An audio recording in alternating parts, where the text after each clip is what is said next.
O que você faz se alguém lhe chamar de pecador? Você fica irritado com a pessoa? Você concorda com ela? E se eu lhe perguntar agora se nesse dia você já cometeu algum pecado, o que você me responderia? Bem, o nosso assunto de hoje é esse. Vamos falar sobre a doutrina do pecado.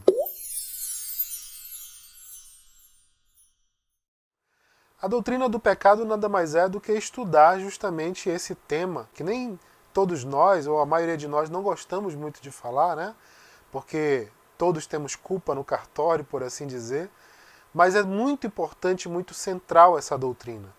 Alguns gostam de chamar de pecaminologia, outros chamam hamartiologia, por causa da palavra hamartia, pecado em grego, mas o importante é entender que pecado está ligado a outras doutrinas tão essenciais ao cristianismo que não dá para nós progredirmos no entendimento do que é, por exemplo, salvação, regeneração, santificação, justificação e tantos outros termos, tantas doutrinas importantes da Bíblia, sem nós termos uma base concreta a respeito do que é pecado. Então vamos começar justamente com essa definição, o que é pecado. Eu trouxe para vocês algumas das conceituações, dos conceitos mais clássicos, das definições mais clássicas que nós temos a respeito do que é pecado. Se você olhar no dicionário, você vai encontrar algo parecido com isso.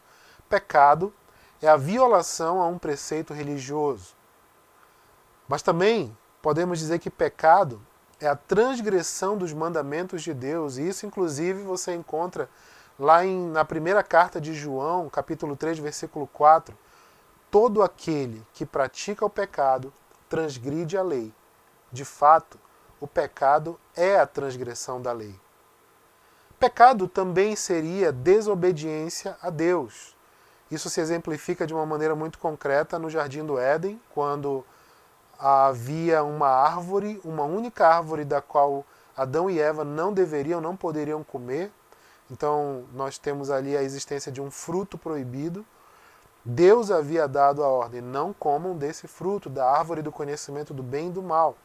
E a desobediência do ser humano foi fazer o que Deus disse para não ser feito. Então pecado, desobediência a Deus.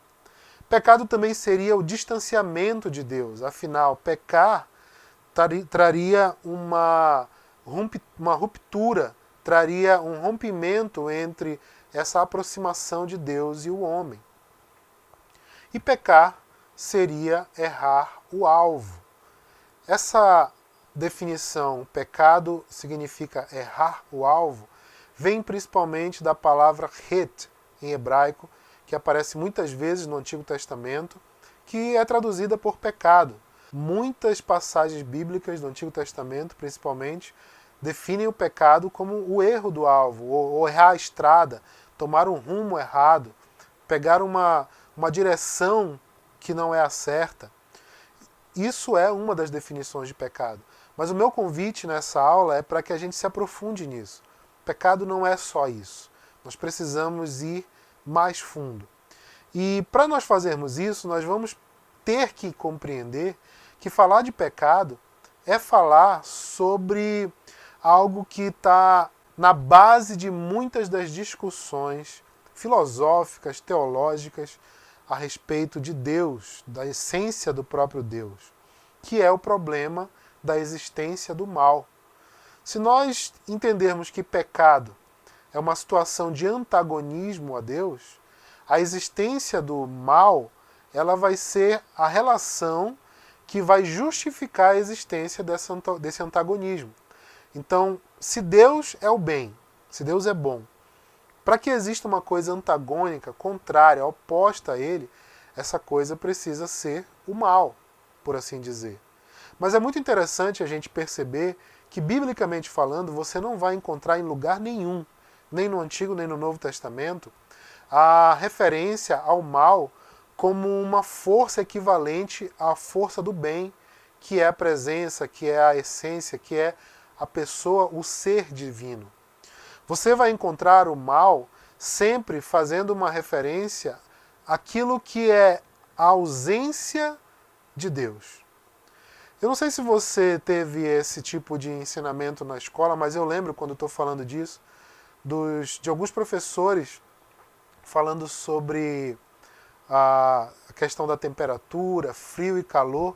Eu lembro muito bem de um professor meu que fazia uma brincadeira e ele dizia que o frio não existe.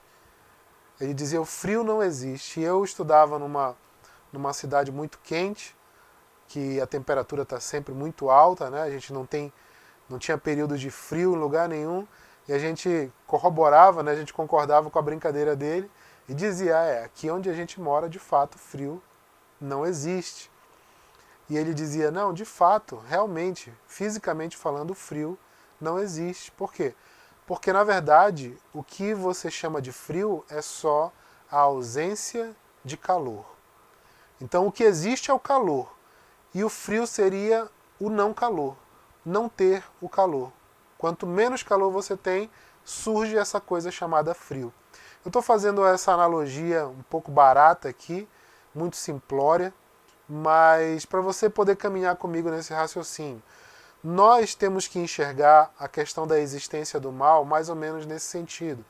Que Deus, ele existe e ele é a essência do bem, e que o mal não é uma força que briga com a força de Deus, que é a força do bem. Não é como você pegar um filme de super-herói, um desenho animado, e você tem o bem e o mal, e eles são antagônicos, e um briga com o outro, com forças igualitárias. Não. A força de Deus é a única força. Deus é o Todo-Poderoso, veja, Todo-Poderoso. Todo poder pertence a Ele. E a existência do mal vem a ser, então, a ausência de Deus. Então o mal, ele vem a ser a diminuição da influência, da presença, da interferência de Deus em determinado aspecto.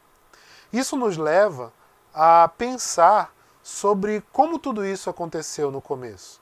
Se nós formos para os textos mais básicos do Antigo Testamento, nós vamos encontrar momentos em que nós tivemos as primeiras, aquilo que eu gosto de chamar de primeiras rebeliões.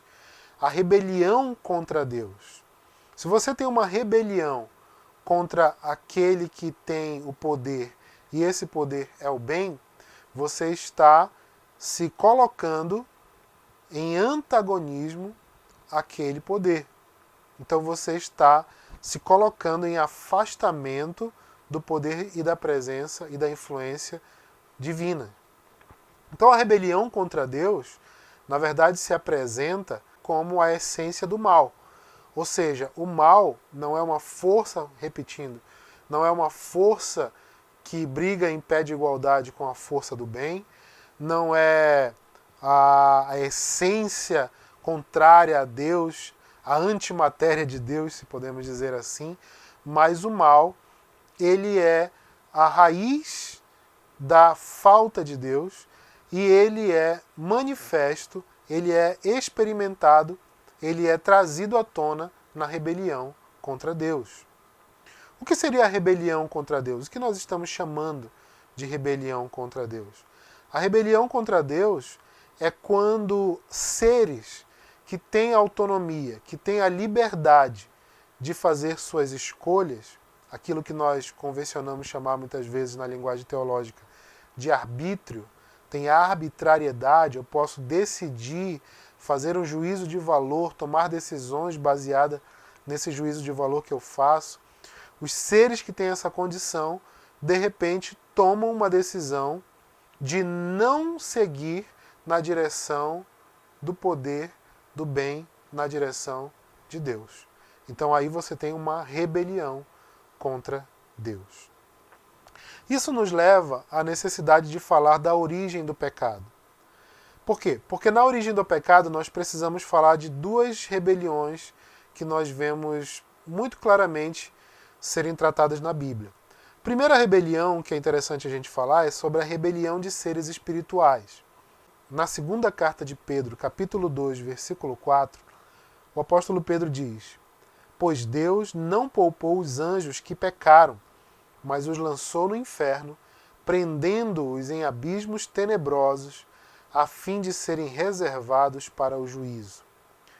Então Pedro está dizendo que houveram anjos que pecaram.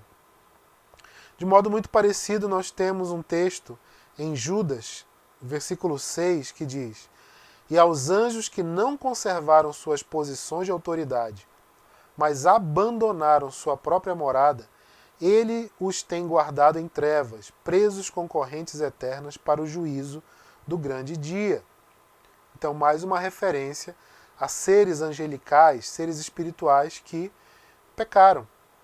E eu trouxe um outro texto de Isaías que há alguma controvérsia com relação a esse texto, porque algumas pessoas entendem ele um pouco mais historicamente, mais literalmente, mas há uma corrente muito forte, uma vertente muito séria no meio teológico que considera esse texto uma alusão à figura da queda de Satanás, aquele momento em que Satanás decide se opor a Deus. E se você segue essa linha de raciocínio, você vai entender bem como isso se aplica, apesar de que no texto, literalmente, Isaías direciona ao que ele chama de o rei da Babilônia, mas se for uma menção, se for um texto enigmático para a pessoa de Satanás, o sentido, Isaías 14, de 12 a 14, diz assim: Como você caiu dos céus, ó estrela da manhã, filho da alvorada!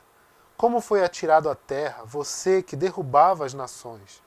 Você que dizia no seu coração: Subirei aos céus, erguerei o meu trono acima das estrelas de Deus e me assentarei no monte da Assembleia, no ponto mais elevado do Monte Santo.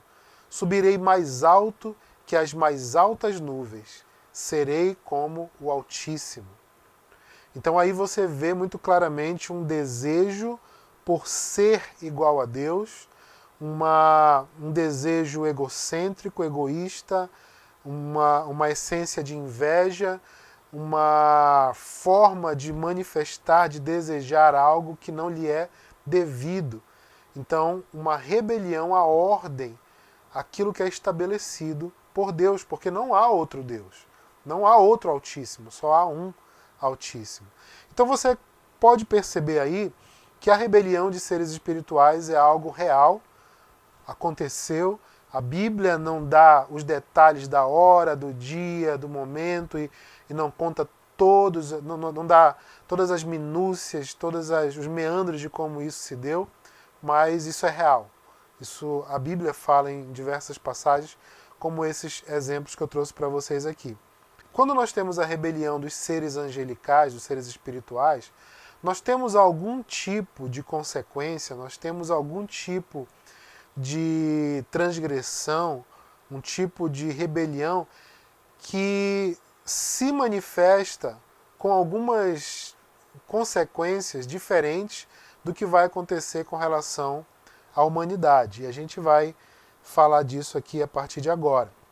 Primeiro, eu quero que você perceba que a rebelião do ser humano a Deus se encontra naquilo que muitos gostam de se referir como o capítulo mais triste da Bíblia, Gênesis capítulo 3. Dá uma pausa agora nesse vídeo e leia o capítulo todo. Nós vamos mexer em vários versículos desse capítulo a partir de agora, mas eu gostaria que você desse uma pausa e lesse o capítulo 3 de Gênesis para a gente poder continuar, ok?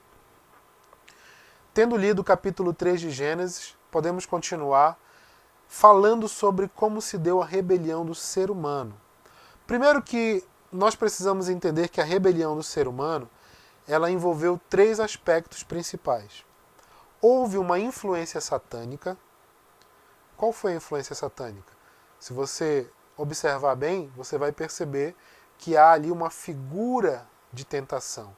Uma figura que traz a tentação de uma maneira mais clara, mais evidente, que é a figura da serpente. Veja o que diz em 2 Coríntios, capítulo 11, versículo 3. O que receio e quero evitar é que, assim como a serpente enganou Eva com astúcia, a mente de vocês seja corrompida e se desvie da sua sincera e pura devoção a Cristo. Então o apóstolo Paulo está se referindo ao ato que aconteceu no Jardim do Éden, da serpente ter enganado Eva, e que ainda pode acontecer novamente com os crentes de hoje, ou do seu tempo. Ou seja, não é um marco único na história. Começa a abrir sua mente nesse sentido. A serpente influenciando Eva no jardim é a influência satânica para a queda, a rebelião do ser humano. Outro texto que nós podemos ler referindo-se a isso é Apocalipse, capítulo 12, versículo 9, que diz: O grande dragão foi lançado fora. Ele é a antiga serpente chamada Diabo ou Satanás, que engana o mundo todo. Ele e os seus anjos foram lançados à terra. Então veja só, a antiga serpente, aquela antiga serpente, quem é ela? Diz João em Apocalipse. É aquele chamado Diabo ou Satanás. Fica muito claro quem é essa figura. Ainda em Apocalipse, no capítulo 20, ele volta a fazer a referência. Capítulo 20, versículo 2 de Apocalipse. Ele prendeu o dragão, a antiga serpente, que é o diabo, Satanás, e o acorrentou por 1000 anos. Então, não restam dúvidas de que essa figura que vem tentar Eva ali inicialmente a comer aquele fruto proibido é a figura satânica, o ser de Satanás manifesto ali na forma de serpente. Então esse é o primeiro elemento que aparece na rebelião do ser humano para acontecer a influência satânica. Mas não foi Satanás, não foi a serpente que obrigou Eva a comer do fruto. Ela não foi obrigada a fazer isso. Foi um ato voluntário e intencional. Como é que nós podemos saber que Eva comeu do fruto proibido de uma maneira intencional, de uma maneira voluntária? No capítulo 3 de Gênesis, esse capítulo que você já entendeu que é onde descreve toda a queda do ser humano, no versículo 6 diz assim: Quando a mulher viu que a árvore parecia agradável ao paladar, era atraente aos olhos e, além disso, desejável para dela se obter discernimento, tomou do seu fruto, comeu e deu ao seu marido, que comeu também. Você percebe que o texto ele não diz que Eva agiu impulsivamente, que ela estava fora de si e que de repente ela e Adão estavam desnorteados por algum motivo, ou que a serpente foi muito persuasiva, falou palavras irresistíveis. Você não vê isso. Você vê o texto descrevendo que a mente, o próprio pensamento, o desejo de Eva estava se manifestando, ela estava confabulando na sua mente, ela estava interpretando aquele momento.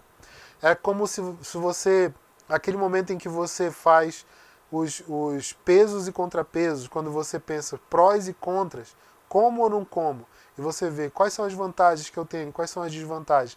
Só que no caso dela, nós vemos a descrição aqui de que ela estava vendo vantagens. Ela meio que desconsiderou as desvantagens. Olha só, ela viu 3 vantagens em comer daquele fruto. Primeiro diz que ela viu que a árvore parecia agradável ao paladar. Então ela pensou, opa, é gostoso, parece gostoso, é uma vantagem.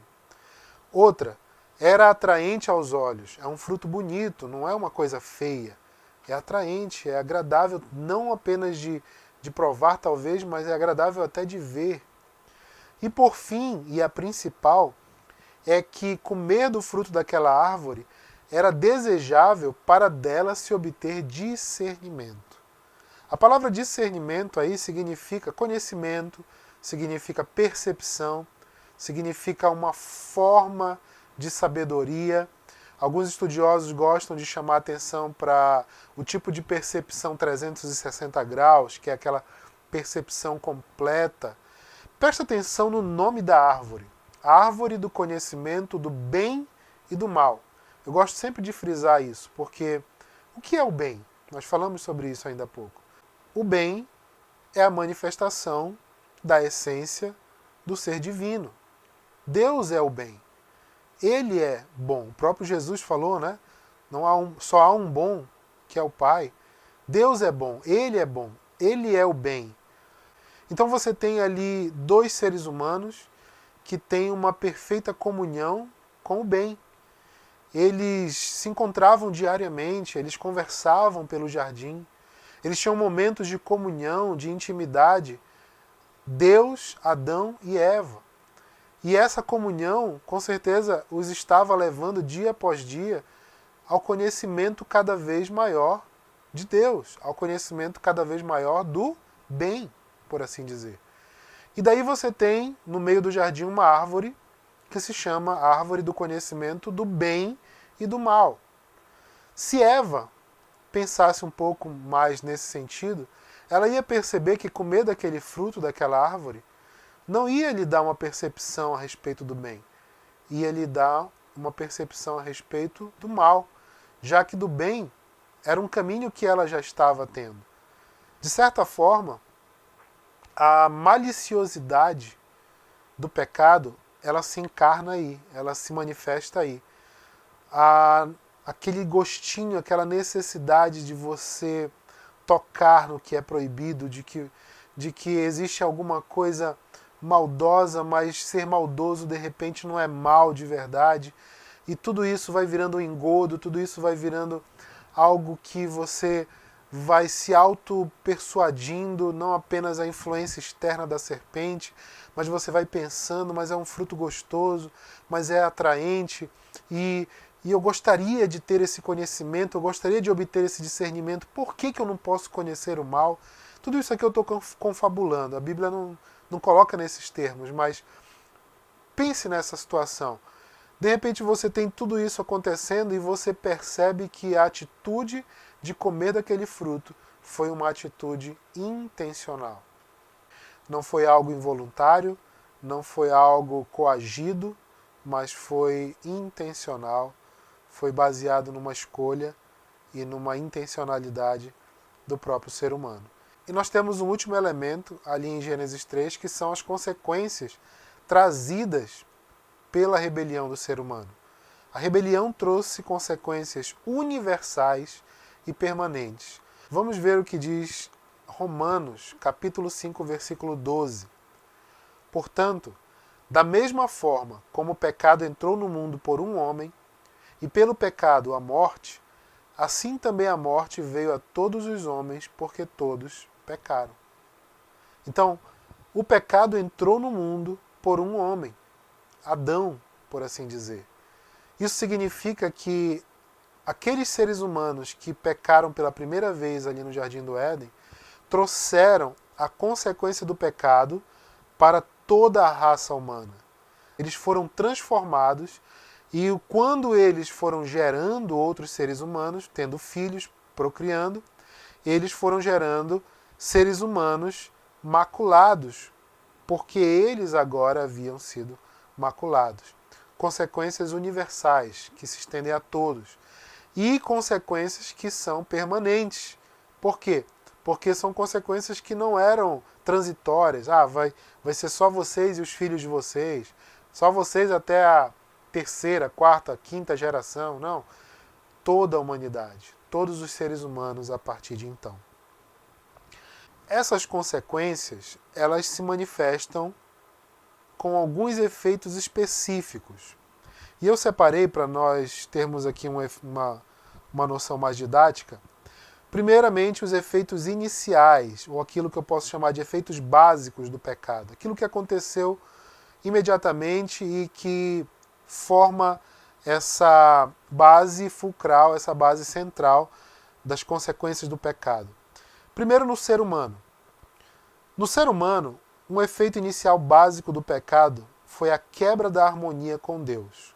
Em Gênesis, capítulo 3, versículos de 8 a 10, nós lemos: Ouvindo o homem e sua mulher os passos do Senhor Deus, que andava pelo jardim quando soprava a brisa do dia, esconderam-se da presença do Senhor Deus entre as árvores do jardim. Mas o Senhor Deus chamou o homem, perguntando: Onde está você? E ele respondeu: Ouvi os teus passos no jardim e fiquei com medo, porque estava nu, por isso me escondi.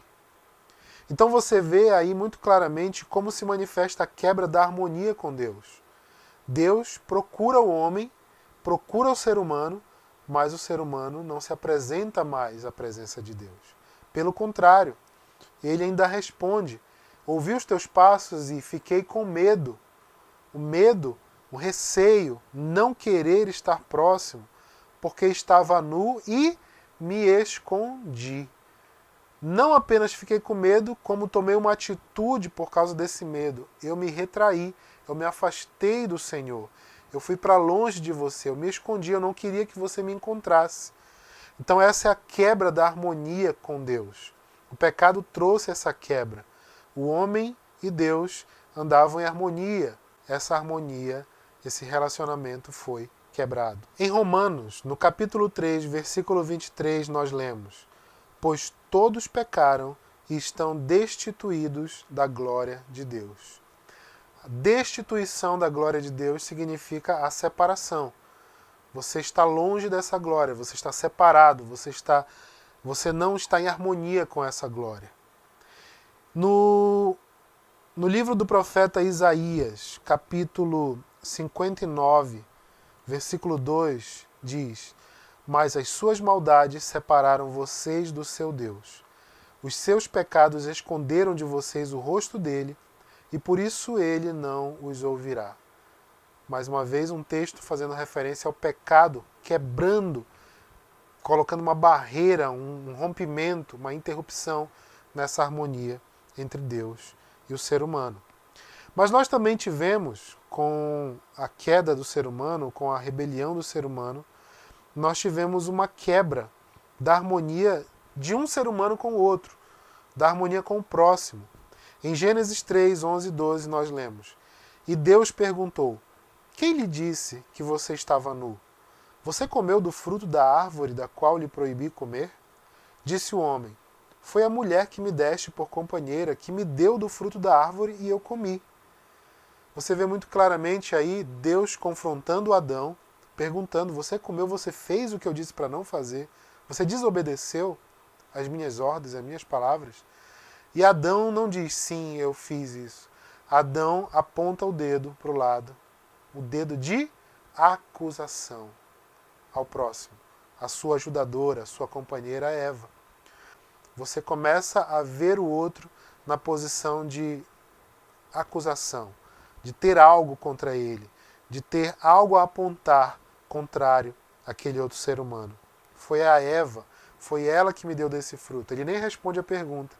Deus faz uma pergunta e ele diz: foi ela, foi a mulher que tu me deste. Nós temos também a quebra da pureza, da santidade, da inocência. O versículo 7 diz: os olhos dos dois se abriram e perceberam que estavam nus.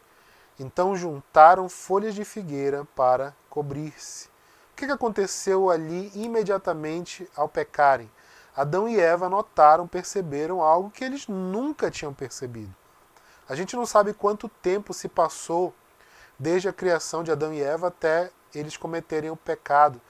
Mas nesse tempo eles jamais consideraram, perceberam, notaram, isso não significava nada. A Bíblia diz: eles andavam nus e isso não era vergonha, não significava nada, era uma coisa que não tinha relevância nenhuma.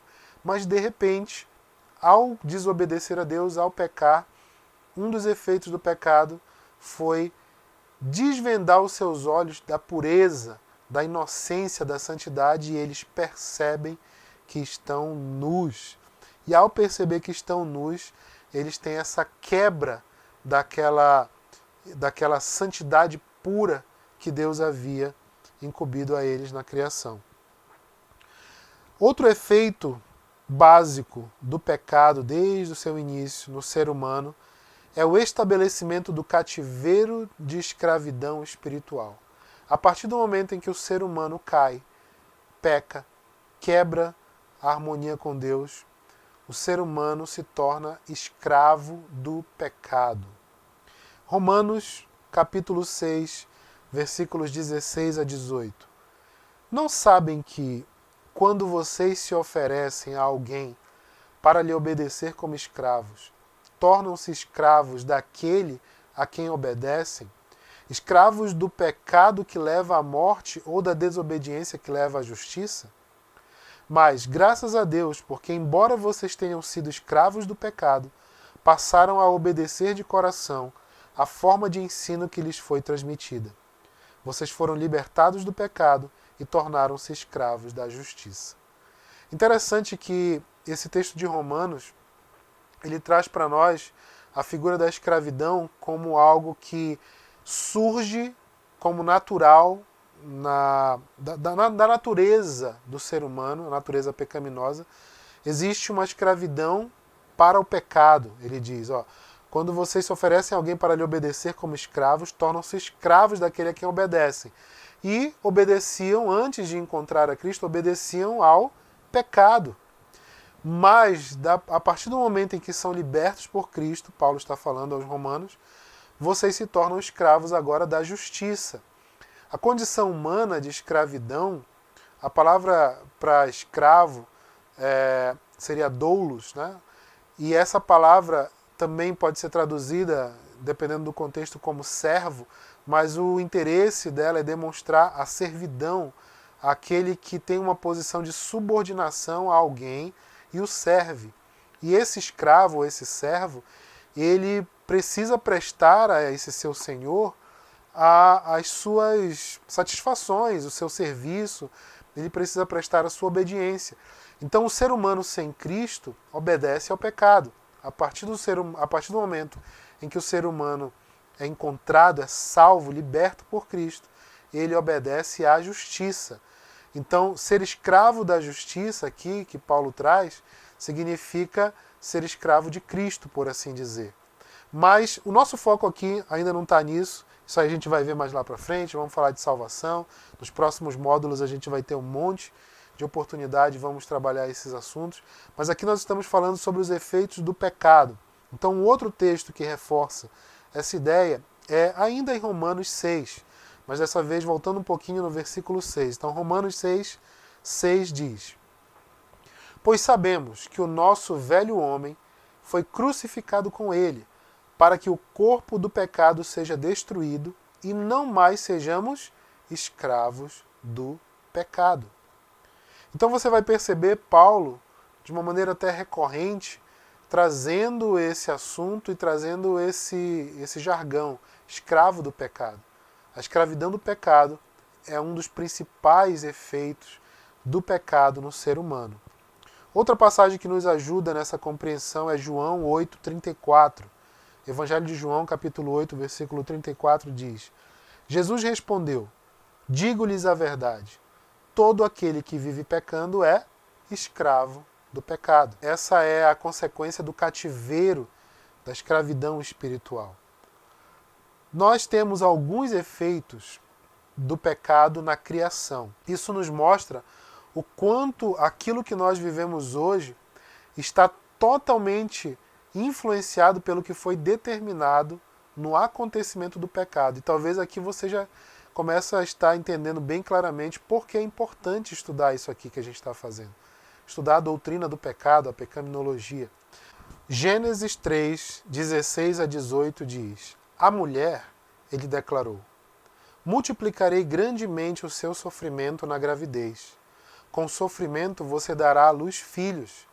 Seu desejo será para o seu marido e ele a dominará.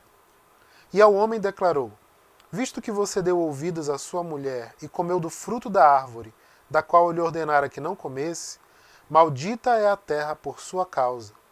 Com sofrimento você se alimentará dela todos os dias da sua vida. Ela lhe dará espinhos e ervas daninhas, e você terá que alimentar-se das plantas do campo. Bem, nós vemos aqui claramente alguns acontecimentos que são consequências do pecado dos seres humanos para a criação de Deus, para a natureza. No versículo 16 você vê que se torna padrão que a mulher dê à luz filhos em meio à dor, a sofrimento multiplicado. Nós não sabemos como seria originalmente. Nós não temos essa informação clara na Bíblia, mas fica muito claro, Deus diz, a palavra é: multiplicarei grandemente o seu sofrimento na gravidez. No versículo 17 nós vemos Deus colocando a figura da responsabilidade de Adão ter desobedecido pelo fato da terra se tornar maldita. Maldita é a terra por sua causa.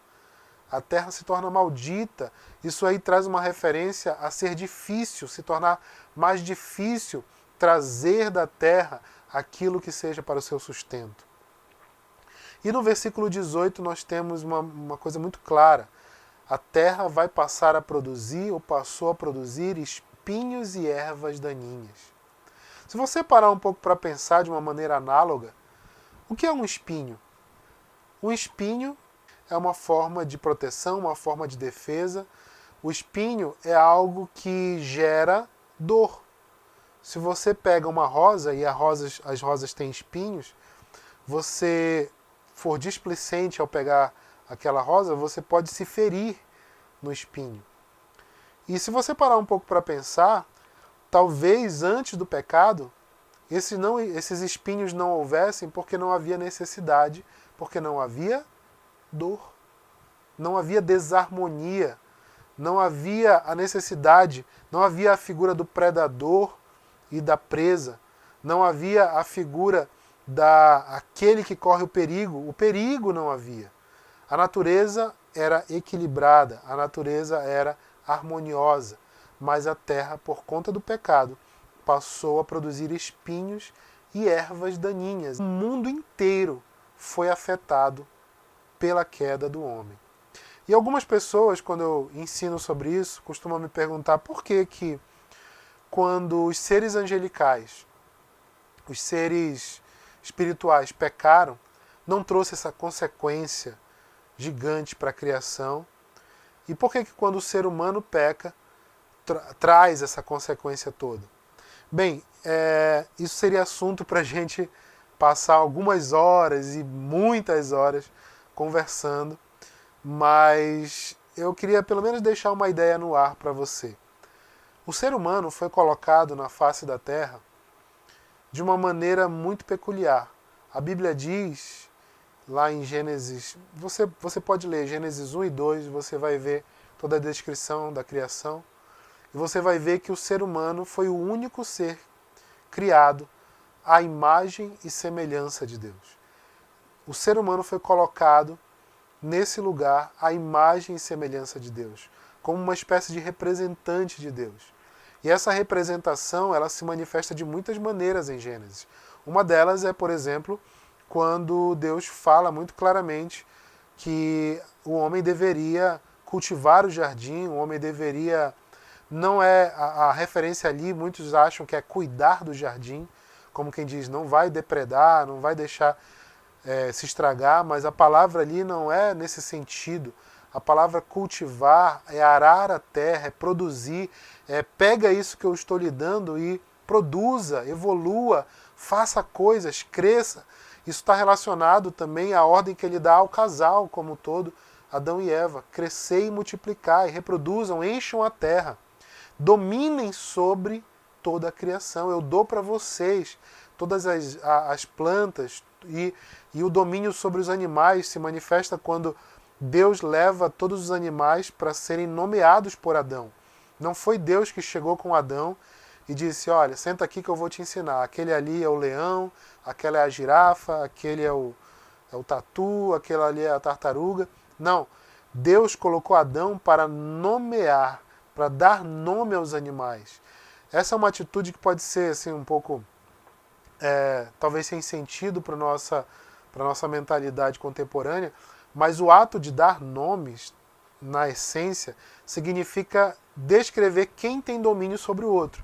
Um pai gera um filho, uma mãe gera um filho e escolhe o nome desse filho.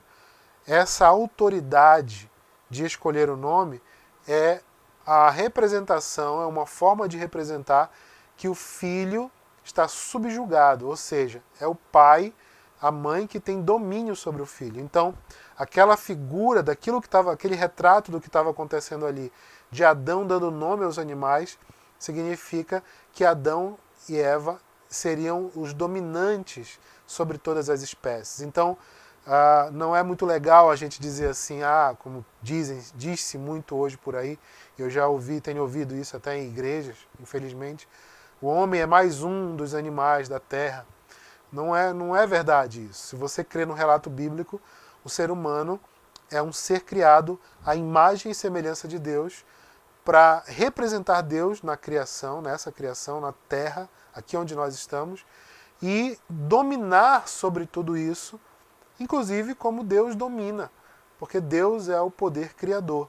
Mas eu quero dizer que tudo isso está totalmente entrelaçado com os efeitos que o pecado vem causar a toda a humanidade e a toda a criação. Se o ser humano é esse representante, se o ser humano é esse dominador, e esse ser representante, dominador, fica maculado, ele fica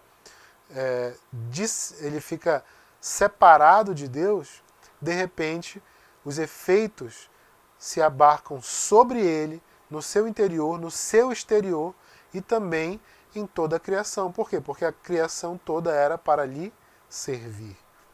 Então, se você prestar atenção, por exemplo, quando Adão e Eva eles ficaram envergonhados por estarem nus, a Bíblia diz, a gente não leu essa partezinha aqui, mas está ali em Gênesis 3, a Bíblia diz que eles tiraram folhas, né, e fizeram para eles assim uma coberta das suas partes íntimas, aonde estavam as suas vergonhas, vamos por assim dizer.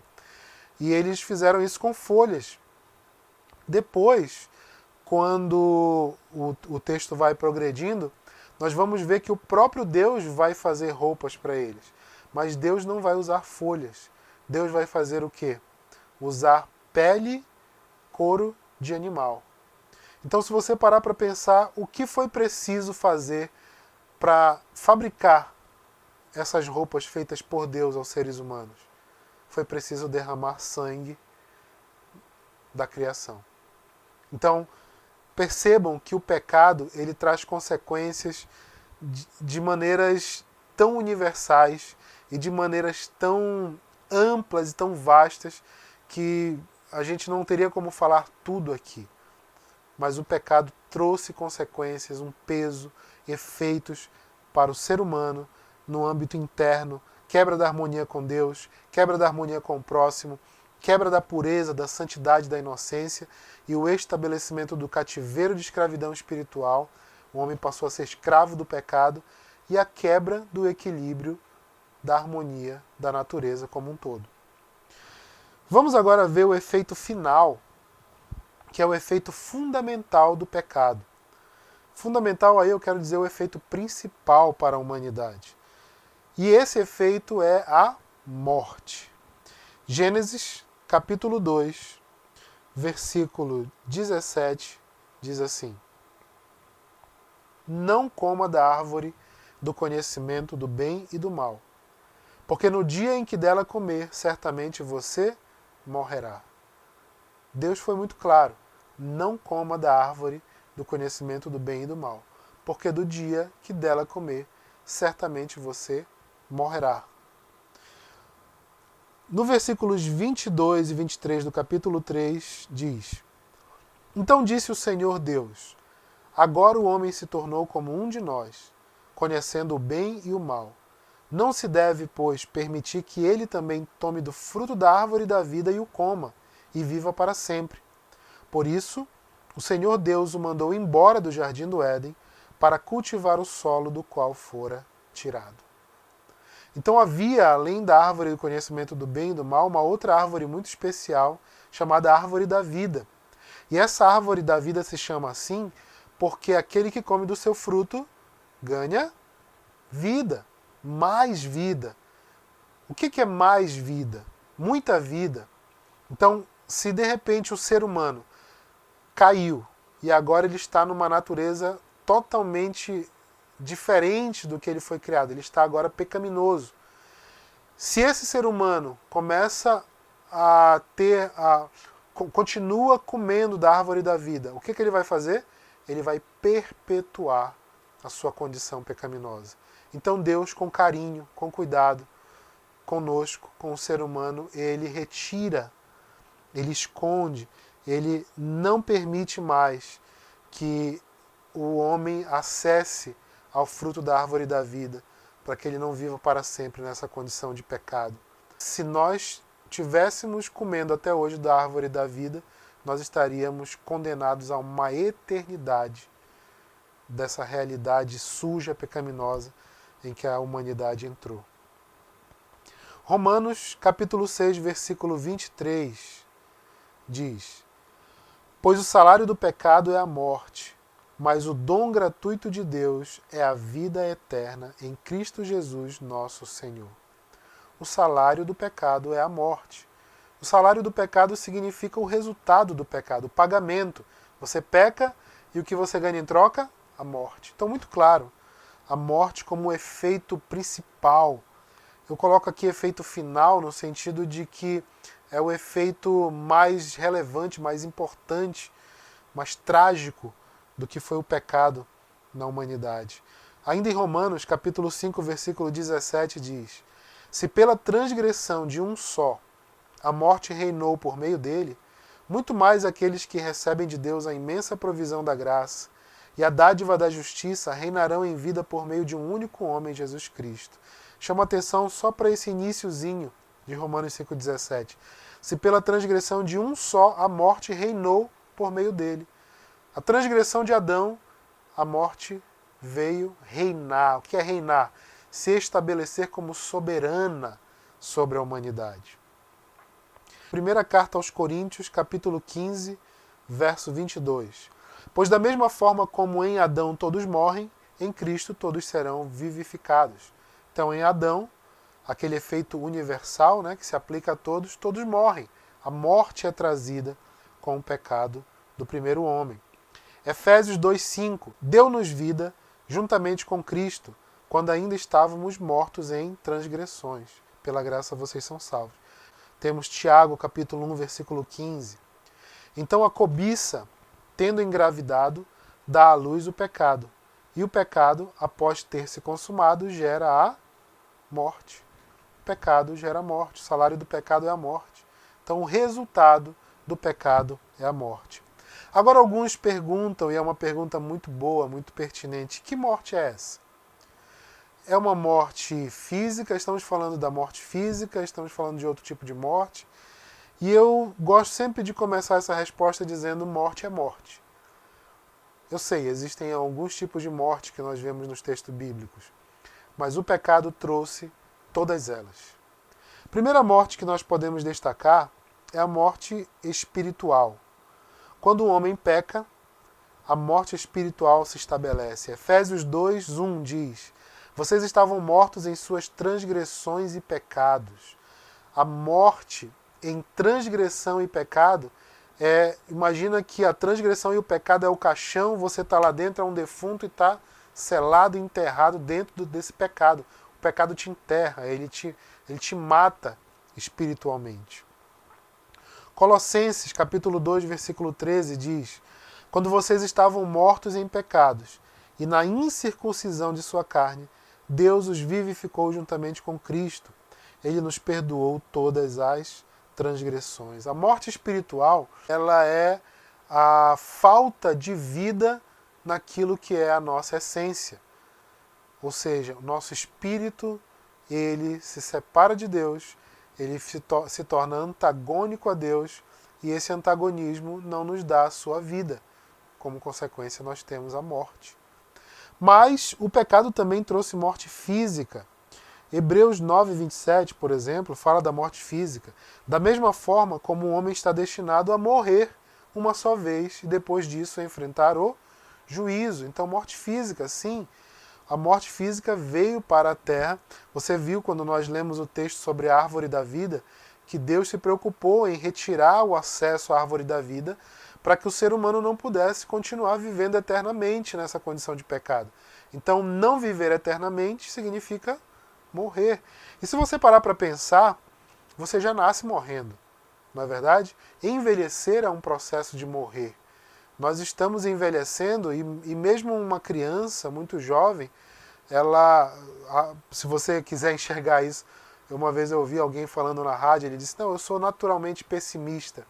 Então, quando eu acordo de manhã, eu não penso assim que nem outras pessoas que dizem, ah, que bom que eu tenho mais um dia de vida. Ele diz, não, tenho um dia menos de vida, porque mais um dia passou. E ele se descreve como um pessimista, mas de uma maneira interessante, é mais ou menos esse raciocínio. Nós já nascemos e a gente não sabe quantos dias nós vamos ter pela frente, mas a gente sabe que os dias estão diminuindo. Cada dia que passa, nós estamos nos aproximando da morte, nós não estamos nos distanciando dela. Então, viver é um processo de morrer, envelhecer. Estamos cada vez mais nos aproximando do momento em que a morte física vai chegar. E morte física é um dos resultados da morte geral trazida pelo pecado. E por fim, um terceiro tipo de morte que a gente pode colocar trazido pelo pecado, o descrito lá em Apocalipse 21:8.